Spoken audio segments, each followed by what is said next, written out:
we need to talk about Kendrick Lamar's Ken and Friends, the pop out show. We got to talk about it. I need everybody's thoughts. Pause the talks about the trial very quickly with me.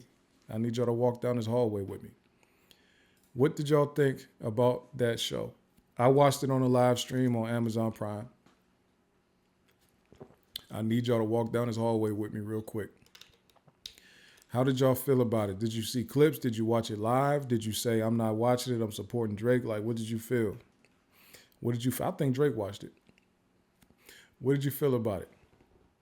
I felt like it was magnificent. I felt like you don't get a better cap on a rap beef like that. Like we already, I think most of us agree, this was the biggest rap beef in history, right? This was the biggest one. We've never seen anything like this, and it was from the beginning to the end, like to the conclusion.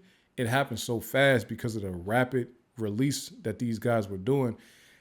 You know, that some of our favorite beefs from the past took months or years or whatever. This thing was, especially the way Kendrick kept on releasing songs, like right back to, it felt like back to me. But, you know, I thought it was amazing. They started out with DJ Head doing a set where he's letting a lot of the, where he was letting a lot of the local, or like, you know, the regional West Coast artists, he was letting them perform. And I'm gonna be real, I know about a lot of them because I'm a fan of the Fig Community. I don't know if y'all are familiar with Back on Fig and Community Podcast on out in LA. I'm a fan of them. They have a lot of those rappers come on their show, so I know who a lot of these guys are from watching that. Before I started watching the Fig Community stuff, I didn't really know who a lot of them were, but it's fire that I know who they are now, and some of them have some good music. So DJ Head brought a lot of these guys out. You know, they did their thing. They got to perform in front of a crowd. You know, this is a legendary LA venue. So a lot of them probably would have never got big enough to perform in front of a crowd like that, 20,000 people strong. And Kendrick Lamar enabled them to be brought out by DJ Head. So I thought that was amazing. Then you get DJ Mustard coming up. And DJ Mustard, you know, he's a mega hit maker. So the songs that he playing just smashes. He bringing his friends out. He brought out Ty Dolla $ign. He brought out 310 Baby. He brought out Tyler the Creator. The crowd lost their mind when Tyler the Creator came out. Like when he came out, it was so loud you couldn't hear the music. And there's speakers everywhere. There's microphones, all that. We heard the crowd over everything for like a grip because that's how hyped they was for Tyler the Creator. And this is the thing about what I had to remember about LA. LA is the same city that, remember when Tyler the Creator was having a festival and a lot of people thought that he was about to bring out Frank Ocean. He brought out Drake and they booed Drake because they wanted to see Frank Ocean. So LA is already not the most like Drake-centric fan base, even though I'm sure he has a lot of fans there, but they like their people more. You know what I'm saying? So they lost their mind for Tyler the Creator. You understand? So Tyler had, you know, they were singing Earthquake at the top of their lungs. Tyler's a hit maker. So then the grand finale of Mustard was YG. And of course, you know, they came in the game pretty much together. Well, Ty Dolla $ign, YG, and Mustard came into the game together. And they've been killing it. They all still lit right now. That's amazing to see. These is like childhood friends that, you know, made it from, well, not like, I think Ty Dolla $ign and Mustard are more childhood friends, but they've been knowing YG for a very long time too. So these is like three guys that like grew up together, came up together, and are all still very successful now. It's amazing to see. They fell out for a little bit, but then they got it back. All amazing to see. I love seeing it. YG performed some of his biggest like LA songs that they love the most, you know, BPT, all this type of stuff. Amazing. Then what's going on, Ray Supreme? And then it you know, it gets dark, pitch black, and everybody's waiting because we know that Kendrick is coming out. It's pitch black in there. Only thing you see is cell phone flashlights in the crowd. That's all you see, right? And then the lights are red now, and Kendrick is like coming out the floor or whatever. And then he starts this thing out by playing Euphoria. Now, again, I'm a huge fan of rap beef and rap battles and stuff like that. I'm a big fan. Been since I was a kid. I'm just a huge fan of that. So beef songs and rap disses and all that, like I'm an aficionado. I love them. So I've played Euphoria probably more times than like anybody on the planet.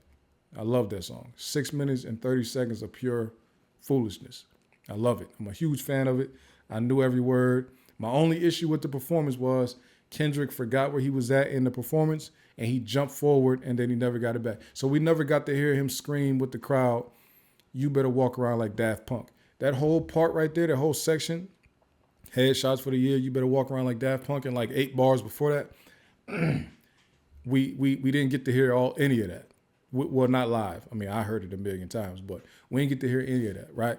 So shout out to him. He did. So then after he did Euphoria, then he gets into like I think he did Euphoria first, then he did DNA off of the Damn album, and then he did Element off the Damn album. Then he went from Element to King Kunta. So then what people started to realize is that Kendrick is performing all the songs where he was dissing Drake on them. That's what people start realizing. All of these was Drake disses. King Kunta, Element, DNA, everything on his set list that day, besides his like features with like Ab-Soul and well, not Ab-Soul, even his features with J-Rock. These was Drake disses. But not the Collard Green song with Schoolboy Q. That wasn't a Drake diss. But so he performing then he gets to 616 in LA, which is not even on streaming services, right? He performed that. That was amazing to hear. He only did like the first part of it though. He didn't get to the part where it was really starting to be a diss, right? And then we're going forward. Dr. Dre, he announced Dr. Dre. He comes out, does next episode, and what else did he do? Still DRE. Did them. Dr. Dre about to walk off the stage. Then Kendrick said, "Hey Dre, don't you got like one more thing you want to tell him?" He comes back like, "Yeah, psst, I see dead people." And then pandemonium happens, things erupt, and Not Like Us comes on. So, and I need y'all to let me know what y'all think about this, because like I said, I'm a big fan of it. I love that whole thing.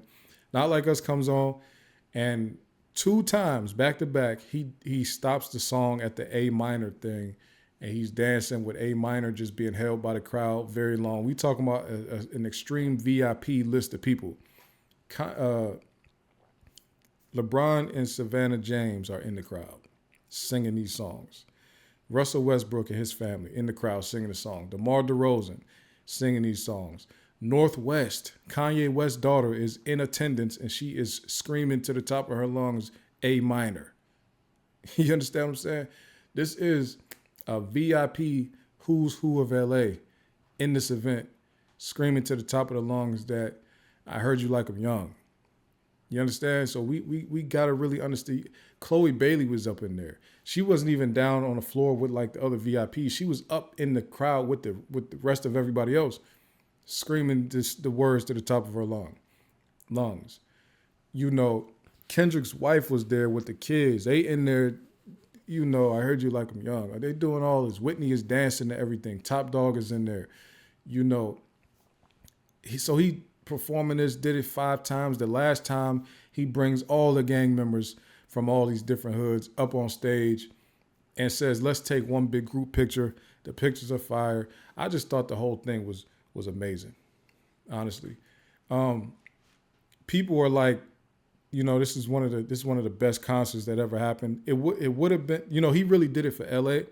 That would have been a great concert to go to, though. I'm not gonna lie. That would have been an amazing show to be at, to see that live, to feel that energy live.